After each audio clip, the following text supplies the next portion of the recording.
Ukrainian FPV drone attacks armored vehicles of Russian assault forces in open area.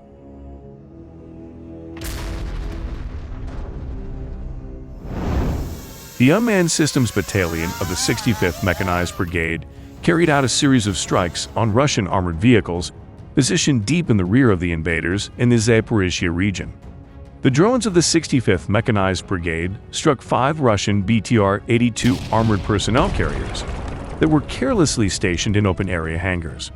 The operators managed to quickly deploy 10 strike FPV drones at long range, preventing the enemy forces from moving their equipment out of the strike zone.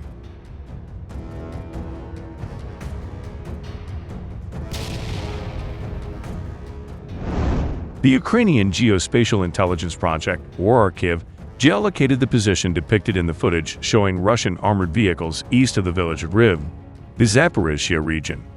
The targeted assets were situated approximately 35 to 40 kilometers from the front line, which likely contributed to the enemy's complacent deployment of equipment.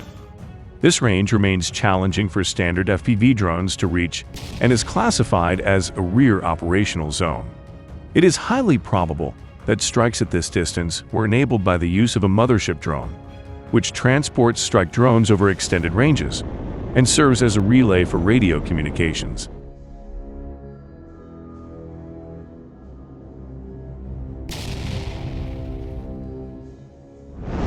Currently, FPV drones equipped with fiber optic communication systems are predominantly used for flights over such long distances. This technology allows operations under any conditions without the risk of losing control. Recently, the drones operated by the Meteor's Birds unit struck armored vehicles at a record distance of 42 kilometers. An external pilot guided a drone into a hangar where, as was later revealed, the tanks and infantry fighting vehicles of the occupiers were concealed.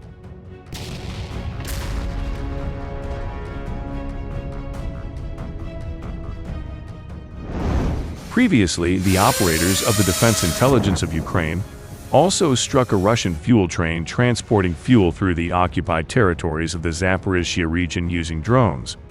According to an analysis by the Zaporizhzhia community, the rolling stock was hit near the village of Novobodanivka in the Melitopol district.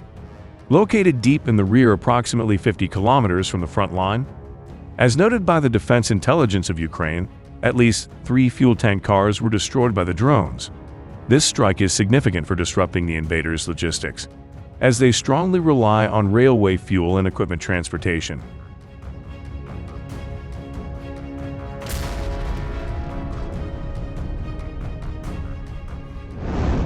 Meanwhile, the intense Russian artillery strikes and reinforced assault battalions pressure Ukrainian lines near Avdiivka. Though Ukraine's forces regained some lost ground amid ongoing defensive efforts. Near Donetsk Oblast's Avdiivka, Russian troops are intensifying artillery shelling and deploying more assault groups, while the Ukrainians conduct defensive operations and, in some areas, regain lost positions. As the Ukrainian troops have recently withdrawn from besieged Avdiivka after several months of intense fighting, Russia is trying to push further west while the Ukrainians are building a new line of defense.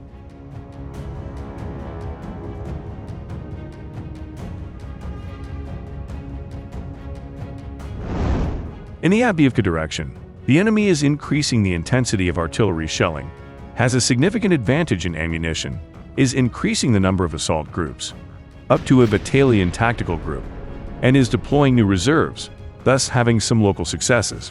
At the same time, the operational situation is dynamic, Tarnaski wrote, noting that Ukrainians continue defensive operations, restore lost positions in some unspecified areas, and establish additional division positions, firing positions, and observation posts.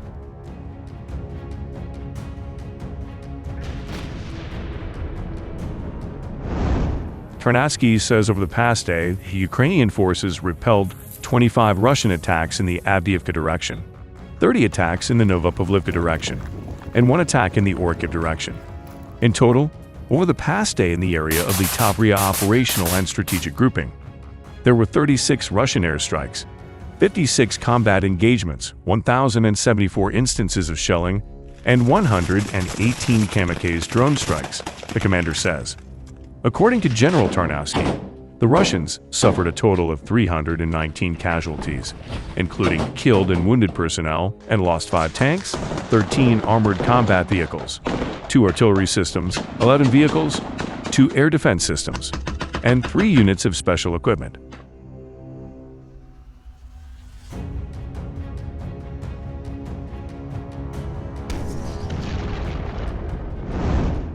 The Russian army is expected to conduct a new offensive in the Kharkiv and Sumy regions, where the summer offensive is underway. Andriy Pohaibus, the chief of staff of the Ukrainian 13th National Guards Brigade, confirmed that Russians are preparing a large offensive beyond their initial buffer zone goal in Kharkiv and Sumy. Ukrainian commanders also confirmed that the Russians are preparing up to 50,000 additional troops for this upcoming offensive, with 4 months of favorable weather left to conduct it.